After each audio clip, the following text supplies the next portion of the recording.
যখন দুর্যোগ আসে, প্রকৃতির কাছে অসহায় হয়ে পড়ে মানুষ। দরকার পড়ে সহযোগিতার। প্রত্যাশা আর প্রাপ্তির ফারাক হতাশ করে তাদের। ভাঙবো কি জন্য? থাইবাদ তো 100 বছরের গ্যারান্টি দিতে সেতুর হাতে। থাইবাদ তো ভাঙার কথা না। এর প্রতি মাসে প্রতি বছরে ড্রেসিং করার কথা ছিল। আমরা যেটা জানি আর কি, প্রতি বছরের ড্রেসিং করার কথা ছিল। কিন্তু আমরা 10 বছরের মধ্যে কোনো ড্রেসিং করা দেখি নাই কে। ফালাই 20 বস্তা, লেহে 100 বস্তা। এই কাজ করে হলে জেনুইন বর্ষার সময়, খরার সময় যে কাজ করে তা করা না। কারণ ওই টাইমে কাজ করলে এবার ঠিকাদারেরও লাভ নাই, পানি উন্নয়ন বোর্ডে অফিসারেরও কোনো লাভ নাই কে। অফিসারও চোর, ঠিকাদারও চোর।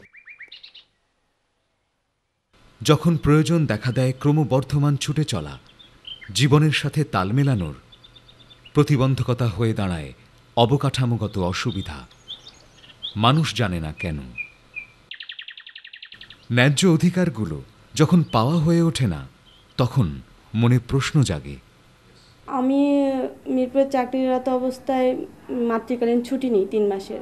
ছুটি কাটানোর পরে আমি জয়েন না করে ছেড়ে দিই, এটা একটা ছিল। তো তারপরে আমি ম্যানেজারের কাছ থেকে আমার অব্যাহতি বুঝে নিয়েছি।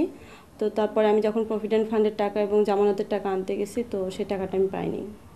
তারা আমাকে নির্দিষ্টভাবে কোনো কিছু জানায়নি। আমি অনেক দিন গেছি, এই আজকে অ্যাডমিন নেই, আজকে অ্যাডমিনের ওয়াইফ অসুস্থ, আজকে কর্মকর্তা নেই, বাইরে আছে, এভাবে অনেক ঘুরাইছে।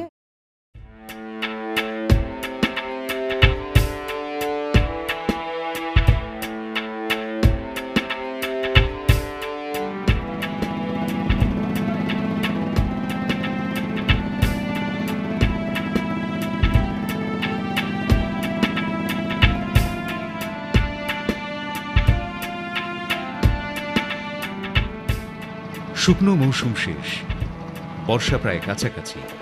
বাঁধ রক্ষায় কাজের এই তোড়জোড় সন্তুষ্টি আনতে পারেনি নদী পাড়ের মানুষের মনে। কাজের গুণগত মান, আর্থিক ব্যবস্থাপনা বা অন্য সকল হিসেব নিকেশ সব সময় থেকে যায় সরকারি খাতায়, যা সাধারণের নাগালের বাইরে। ফলে স্বচ্ছতায় রয়ে যায় প্রশ্ন। উত্তর খুঁজতে চান অনেকেই। এদেরই একজন জীবন, একটি জাতীয় পত্রিকার স্থানীয় প্রতিনিধি। দৈনন্দিন অ্যাসাইনমেন্টের বাইরেও অনুসন্ধানী সাংবাদিকতায় রয়েছে তার বিশেষ ঝোঁক।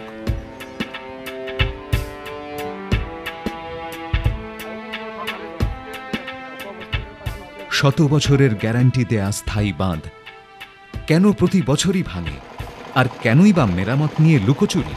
তার জানতে ইচ্ছা হয় খবরের ভেতরের খবর, পেতে ইচ্ছে হয় সাদামাটা তথ্য দিয়ে আড়াল করে রাখা প্রকৃত তথ্য। প্রতি বছরই সিরাজগঞ্জ শহর রক্ষা বাঁধটা ভেঙে যায় বর্ষার সিজনে। আর এই বাঁধ ভাঙার পরে দেখা যায় সিরাজগঞ্জবাসী চরম বিপদের মধ্যে পড়ে, যে এখানে চরম বিপর্যয় নেমে আসে। যে কারণে আমি চেয়েছি যে সিরাজগঞ্জ শহর রক্ষা বাঁধ এখানে প্রতি বছর ভাঙতেছে, গভর্নমেন্ট প্রতি বছরই অর্থ বরাদ্দ দিচ্ছে, আবার তারা সেভারাল টাইম লোক দেখানো কিছু কাজও করতেছে, বাট আমরা আসলে কোনো ডেভেলপমেন্ট পাচ্ছি না। এবং আপনি জানেন যে সিরাজগঞ্জ শহর রক্ষা বাঁধটা 100 বছরের গ্যারান্টি দিয়ে নির্মাণ করা হয়েছিল, হুন্দাই কোম্পানি করেছিল, কোরিয়ান। আর এটার সাথে যে আমাদের বাংলাদেশের যে বৃহত্তম একটা সেতু আছে, বঙ্গবন্ধু যমুনা সেতু, এটারও কিন্তু সম্পর্ক রয়েছে। কারণ আজকে যদি আপনার সিরাজগঞ্জ শহর রক্ষা বাঁধটা ভেঙে যায়, সিরাজগঞ্জ শহর যেভাবে ক্ষতিগ্রস্ত হবে, পাশাপাশি আপনার যমুনা সেতুর গাইড বাঁধ এবং যমুনা সেতুটা কিন্তু সেভাবে ক্ষতিগ্রস্ত হওয়ার সম্ভাবনা রয়ে গেছে। সে কারণে আমার মনে হয়েছে, আমার উপলব্ধি হয়েছে যে আসলে এই ওয়াটার ডেভেলপমেন্ট বোর্ডের কার্যক্রম নিয়ে আমার মনে হয় আরটিআই করা উচিত, তাদের তথ্য আমাদের নিজেদের জানা উচিত এবং এই জিনিসটা সমস্ত মানুষের জন্য উন্মুক্ত করা উচিত। কারণ এখানে অনেক বড় অঙ্কের বরাদ্দ দেওয়া হয় প্রতি বছর, কিন্তু বরাদ্দ ঠিকই আছে, কাগজ কলমে কাজ দেখানো হচ্ছে, হয়তো লোক দেখানো কিছু কাজ হচ্ছে, কিন্তু সেই কাজের গুণগত মান কতটুকু মানে নিশ্চিত করা হচ্ছে, এই ব্যাপারটা নিয়ে প্রশ্ন থেকে যাচ্ছে। আর যে কারণে আমার কিউরিসিটিটা কাজ করেছে যে আমি আরটিআই করবো এখানে, সেই সম্পর্কে আমি জানতে চেয়ে সেখানে পানি উন্নয়ন বোর্ড বিআরই শাখার যে দায়িত্বপ্রাপ্ত কর্মকর্তা আছে তার কাছে আমি একটা অ্যাপ্লিকেশন করি। অ্যাপ্লিকেশন করার পরে নির্ধারিত সময় পার হয়ে যায়, কিন্তু তারা আমাকে কোনো তথ্য দেয়নি। আর না দেওয়ার পরে এমনকি তারা আমাকে কোনো চিঠিপত্র দিয়েও কিছু জানায়নি। আমি অ্যাজ এ জার্নালিস্ট হিসেবে এখানে কাজ করি। আমার এখানে যে যতটুকু পরিচিতি আছে বা আমরা প্রফেশনাল কাজের জন্য যে সবসময় তাদের কাছে মুভ করি, তো আমি একজন সাংবাদিক হিসেবে আরটিআই করে এখান থেকে আমি তথ্য নিতে পারিনি। তাহলে এখানে আসলে চিন্তার বিষয় আমার মাঝে মাঝে মনে হয় যে একজন সাধারণ পাবলিক গেলে সেখানে কী অবস্থা তৈরি হবে। ইভেন তারা আমাদের চিঠিটা গ্রহণ করতে পর্যন্ত চায় না।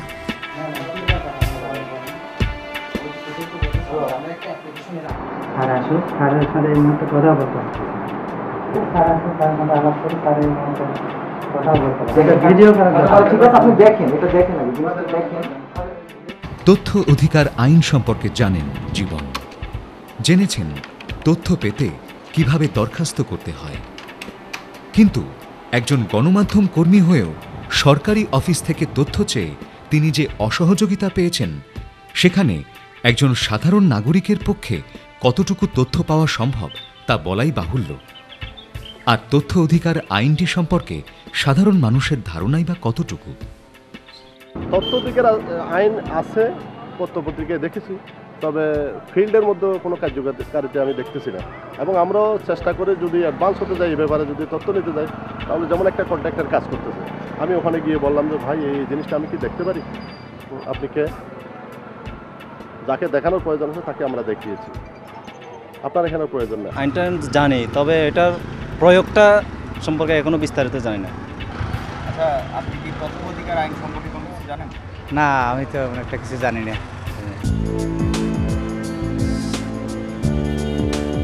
অর্থনৈতিক দুর্বলতা সহ রাষ্ট্রের নানা বিষয়েই রয়েছে সীমাবদ্ধতা, তাই নাগরিকের সকল অধিকার সব সময় নিশ্চিত করা সম্ভব হয়ে ওঠে না। তবে নির্দিষ্ট তথ্য পাবার অধিকারটি সকল নাগরিকেরই আইনগত অধিকার, যা রাষ্ট্রই নিশ্চিত করেছে। বাস্তবতা যদিও ভিন্ন, তারপরও যে কোনো অসঙ্গতি বা মনে জাগা প্রশ্নের উত্তর পেতে পারেন যে কেউ। আর তাই তথ্য অধিকার আইন বাস্তবায়নের লক্ষ্যে গঠিত হয়েছে সর্বোচ্চ প্রতিষ্ঠান তথ্য কমিশন। তথ্য পাবার ক্ষেত্রে বাধার সম্মুখীন হলে সংক্ষুব্ধ নাগরিক তথ্য কমিশনে অভিযোগ জানাতে পারেন। Since the law has been enacted, it has become mandatory for each and every citizen, every official to provide the information. I know there are many things, there are many weaknesses in this act. If we can work together, I believe we will be able to make it a success. This Right to Information Act is the act which can change the fate of the country, fate of the people, fate of the citizen. আমাদের challenge হচ্ছে তথ্য অধিকার আইনের যে আমরা এই মানুষগুলোকে কেমন করে তথ্য প্রাপ্তির জন্য উদ্বুদ্ধ করব, তথ্যমুখী করব। আমি মনে করি এই কাজটা অনেক বড় বেশি কঠিন, এবং এ জায়গায় অবশ্যই বেসরকারি সংগঠনদেরকে অনেক বস্তুনিষ্ঠ ভূমিকা রাখার সুযোগ আছে। সাধারণ মানুষের কাছে দ্রুত যাবার সবচেয়ে সহজ উপায় হচ্ছে গণমাধ্যমকে ব্যবহার করা। আর তাই MRDI উদ্যোগ নেয় স্বল্প ও দীর্ঘমেয়াদী বিভিন্ন ধরনের প্রশিক্ষণের, যাতে অংশ নিয়ে তথ্য অধিকার আইনের পূর্ণ ধারণা এবং আইনটির প্রায়োগিক দিক সম্পর্কে জেনেছেন অনেক গণমাধ্যম কর্মী। তাদেরই একজন হিমেল।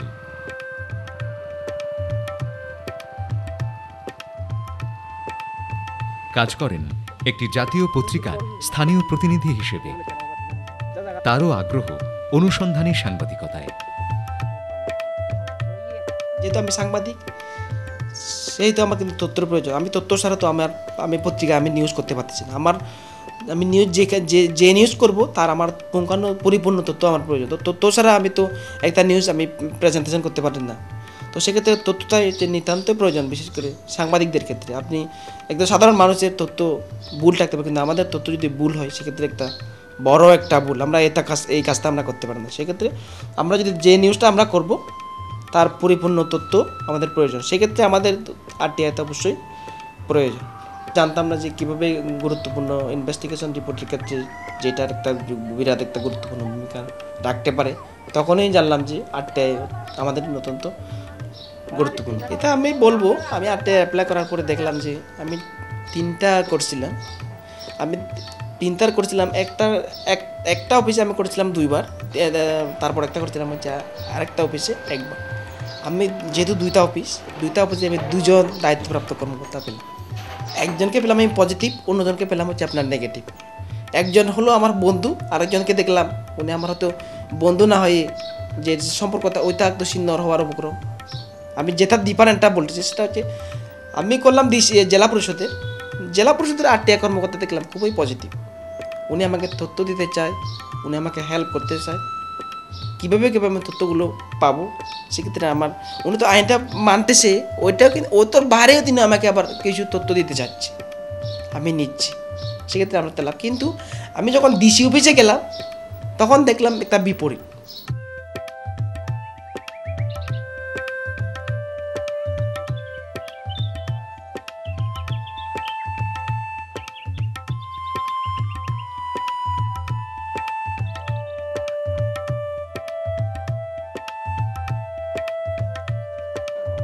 তথ্য অধিকার আইন বাস্তবায়নের মাঠ পর্যায়ের সত্যিকার পরিস্থিতি এখনও সহজ নয়। সদিচ্ছা থাকার পরেও তথ্য দেবার ক্ষেত্রে দায়িত্বপ্রাপ্ত সরকারি কর্মকর্তাদের রয়ে গেছে অনেক সীমাবদ্ধতা।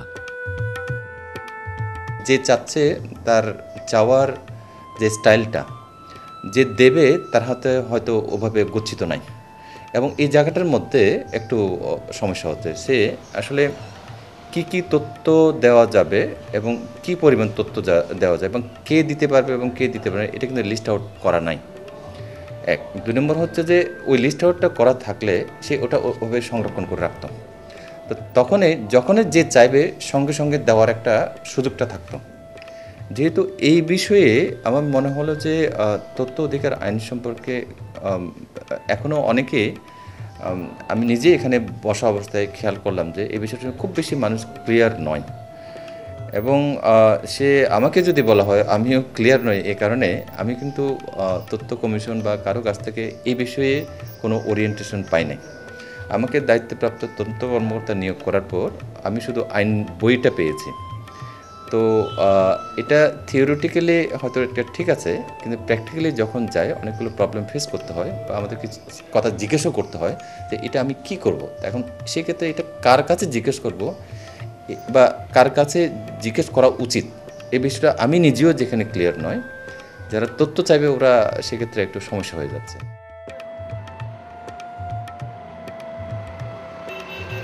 সীমাবদ্ধতা কিছু থাকবেই, কিন্তু সরকারি কর্মকর্তাদেরও একটু মানসিকতার পরিবর্তন আইন বাস্তবায়নের ক্ষেত্রে বড় ভূমিকা রাখতে পারে। সরকারও সচেষ্ট প্রয়োজনে আইন সংস্কারে।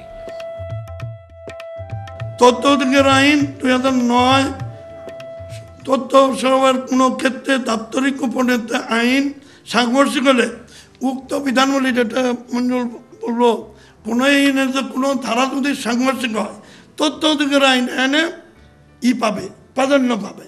সুতরাং এটা তারপরেও যদি কোনো জায়গায় কোনো অসঙ্গতি থাকে, আমি অনেকবার বলেছি আপনাদের যে আপনারা এর ভিতরে যদি কোনো এডিশন অল্টারেশন করতে হয়, আপনারা তাদের তথ্য অধিকার আইন নিয়ে কাজ করছেন, আপনারা বসে এই আইনটাই যে এমনিই থাকবে তা তো না, এটার ভিতরে যদি কোনো পরিবর্তন আনতে হয়, কোনো সংযোজন করতে হয়, আপনারা যারা সুশীল সমাজ, এনজিও, সরকারি কর্মকর্তা আছেন সবাই মিলে আমাদের বলেন যেখানে যে ক্লজটা পরিবর্তন করা দরকার, definitely will look into it, so that if there is any major lapses will look into it. সুতরাং যেটা দরকার ছিল, তথ্য অধিকার আইন অনেকদিন হচ্ছিল না, আমরা অতি দ্রুত এটা করছি। তখনই তো আমি পার্লামেন্টও বলছি, আপনাদের সাথেও মন্ত্রী বলছি যে এটাই যে একেবারে ফাইনাল তা তো না, it could be amended any time.